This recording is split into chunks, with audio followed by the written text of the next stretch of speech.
Dan pemirsa, untuk membahas mengenai hasil survei poltreking terbaru tersebut terkait elektabilitas Capres dan Cawapres, telah terhubung bersama kami Direktur Eksekutif Poltreking Indonesia, Hanta Yuda. Bang Hanta Yuda, terima kasih atas waktunya. Jika dilihat ini ya dari tren pasangan, hanya Prabowo Gibran sebenarnya mengalami angka kenaikan secara signifikan. Sedangkan dua pasangan calon lain fluktuatif. Apa yang paling mempengaruhi, Bang Hanta? Ya, Maria, memang trennya kita bisa lihat dua hal ya. Pertama dari temuan survei politik Indonesia yang bisa konklusif yang bisa saya sampaikan. Satu, per hari ini tendensi terkuat Pilpres kita berlangsung dalam 2 putaran.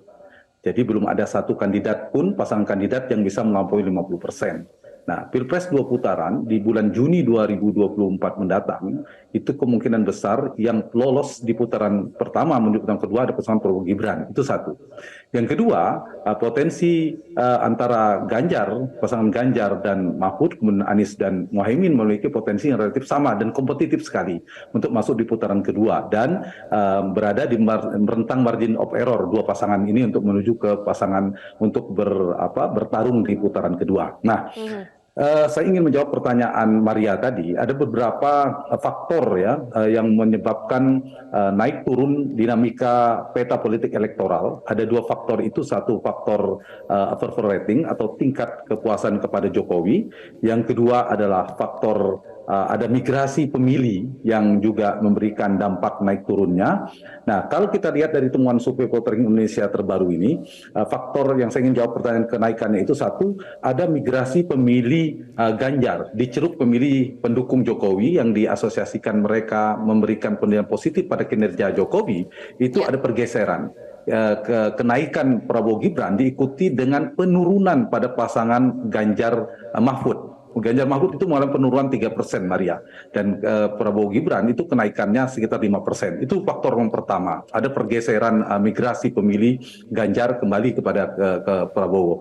Yang kedua, pemilih Prabowo di basis Prabowo yang tadinya turun dari survei kami Oktober ke November itu trennya turun ketika dia menggandeng Gibran di basis-basisnya seperti Jawa Barat. Nah, temuan di survei Desember ini ada peningkatan, kenaikan di beberapa basis Prabowo. Berarti ada segmentasi sekitar 1-2% yang menyebabkan pasangan ini mengalami penambahan.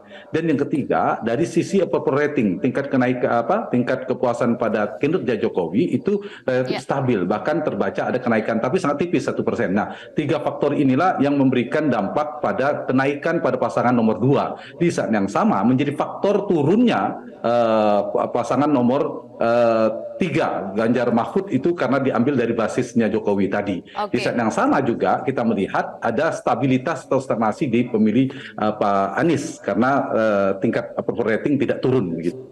Baik, Bang Hanta, soal migrasi suara tadi ya, apakah memang migrasi suara itu kecenderungannya adalah terhadap pasangan calon 3 ke 2? Ataukah memang ada pergeseran juga misalnya migrasi suara yang juga didapatkan oleh pasangan calon nomor urut 1? Kalau diperhatikan lebih banyak migrasi itu dari pasangan nomor 3 ke nomor 2. Karena faktornya seperti judul survei kami tadi, tema besarnya adalah mengukur faktor Jokowi dan faktor migrasi pemilih. Nah, kalau diperhatikan memang pergeseran paling besarnya, kemungkinan terbesarnya ada di basisnya. Dan di data kami ini, Maria, kami melakukan cross tabulasi misalnya dari segmentasi pemilih yang puas pada kinerja Jokowi, itu tadinya berada di rentang margin of error yang sama, berimbang ke sebarannya ke pasangan Ganjar, pasangan Prabowo. Hari ini itu menjauh. Pemilih yang mengapresiasi positif kinerja Jokowi itu hampir 50% sekarang mendukung Prabowo Gibran, sementara kepada Ganjar yang tadinya 40% sekarang turun di angka 30-an%, di 30%. Artinya memang ada perpindahan faktor itu yang menyebabkan. Nah, yang kedua, kalau di survei sebelumnya ada kenaikan pada pasangan nomor 1 di bulan Oktober menuju November, tapi November ke Desembernya tidak mengalami kenaikan. Di nomor 1 ada stabil lah paling tidak angkanya. Nah, itu juga menyebabkan bedanya kan nomor Pak Prabowo ini kan bukan mencari basis masa baru. Dia mempertahankan basis lamanya, dia berusaha untuk mendapat lagi basis lamanya 2019, sementara Ganjar dan Anies ini lebih pada strategi mencari basis masa baru. Jadi faktor-faktor ini yang terus mempengaruhi dinamika naik turunnya elektabilitas kandidat ini, Maria. Ada 3 faktor sebenarnya yang sangat menentukan saya kira yang harus dipantau, dicermati, satu, faktor approval rating Jokowi. Yang kedua adalah efektivitas masing-masing kandidat dalam bersosialisasi. Dan yang ketiga, bagaimana nanti performa debat di televisi. Jadi agar mudah mengingatnya faktor Jokowi, sosialisasi dan debat. Itu juga akan kalau kita ukur survei 1 bulan ke depan. Baik, Bang Hanta, ini kan elektabilitas sebelum debat ya, kita belum tahu bagaimana nanti ke depannya. Nah, kalau Bang Hanta melihat tren ke depan ini akan seperti apa? Dan situasi apa yang akan memicu perubahan tren kalau misalnya dibandingkan dengan pilpres-pilpres sebelumnya? Apakah misalnya setelah debat itu ada perubahan elektabilitas yang signifikan? Iya, ada kemungkinan. Seperti saya katakan tadi, ada 3 faktor yang akan mengubahnya, tetapi salah satunya ada faktor debat, performa debat di masing-masing kandidat. Nah, tren hari ini, kita lihat trennya Prabowo Gibran, nomor 2 itu kan naik. Trennya Ganjar turun, trennya Anies stabil. Sebelumnya naik, tapi sekarang stabil. Tidak mengalami penurunan maupun kenaikan. Nah, kalau kita perhatikan, kalau trennya ini berlanjut, maka yang berpotensi masuk putaran kedua ada pertama Prabowo Gibran versus Anies, karena Anies kan stabil dibandingkan Ganjar yang turun. Itu kemungkinan kalau trennya tidak berubah. Tapi kalau trennya berubah, itu bisa kemungkinannya sangat banyak. Saya kira bisa pilpresnya dikoreksi 1-2 putaran, atau yang kedua siapa yang akan masuk putaran kedua itu akan terjadi cross nanti dalam perolehan elektabilitas. Nah, saya ingin jawab tadi yang mungkin mengubah dinamika ini di sisa 2 bulan di masa sosialisasi ini, ya tentu ada salah satunya ada faktor debat.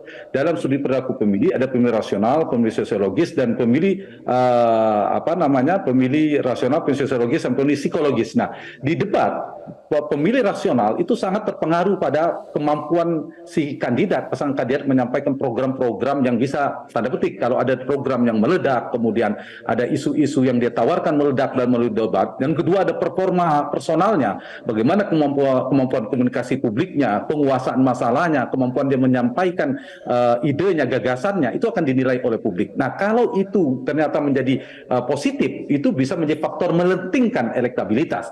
Sebaliknya, kalau ada kandidat ternyata melakukan kesalahan atau blunder politik, itu bisa sebaliknya mendegradasi elektabilitasnya di debat nanti. Jadi faktor debat tetap ada faktornya, tinggal besar atau kecil. Kalau ledakannya kecil, faktornya kecil. Kalau itu kemudian bukan sekedar letupan, tapi menjadi ledakan isunya, bisa memberikan dampak elektoral yang cukup besar, memberikan pengaruh itu. Dan yang kedua, selain debat, memang faktor sosialisasi. Meskipun saya kira tidak terlalu signifikan ya pergerakan pengaruhnya. Sosialisasi itu ada masa kampanye. Dan tadi, saya mengulang, yang ketiga adalah faktor approval rating Jokowi, tingkat kepuasan pada Jokowi. Kalau tingkat kepuasan, jadi hubungannya begini, Maria. Korelasi antara tingkat kepuasan Jokowi dengan elektabilitas Prabowo Gibran itu berbanding lurus. Tapi tingkat kepuasan Jokowi dengan elektabilitas Anies Muhaimin itu berbanding terbalik. Kalau tingkat kepuasannya Jokowi naik, itu ada potensi Prabowo Gibran naik. Nah, bisa menahan pertumbuhan elektabilitas Anies. Tapi kalau ternyata tingkat kepuasan kepada Jokowi ada potensi penurunan, maka itu bisa dipastikan, dugaan saya hipotesa berdasarkan hasil survei, maka Anies lah yang akan mendapatkan limpahan elektoral, menjadi naik, melenting elektabilitasnya, mendapatkan posisi dari ceruk yang tidak puas dengan kinerja Jokowi. Jadi kolam yang puas dengan kinerja Jokowi itu pertarungan antara Prabowo Gibran, Ganjar menurun. Tapi yang tidak puas itu menjadi wilayah eksklusif miliknya Anies Muhaimin. Baik, kita akan lihat nanti ya dinamika perkembangannya bagaimana. Direktur Eksekutif Poltreking Hanta Yuda, terima kasih sudah memberikan informasi di Metro hari ini. Jelajahi cara baru mendapatkan informasi. Download Metro TV Extend sekarang.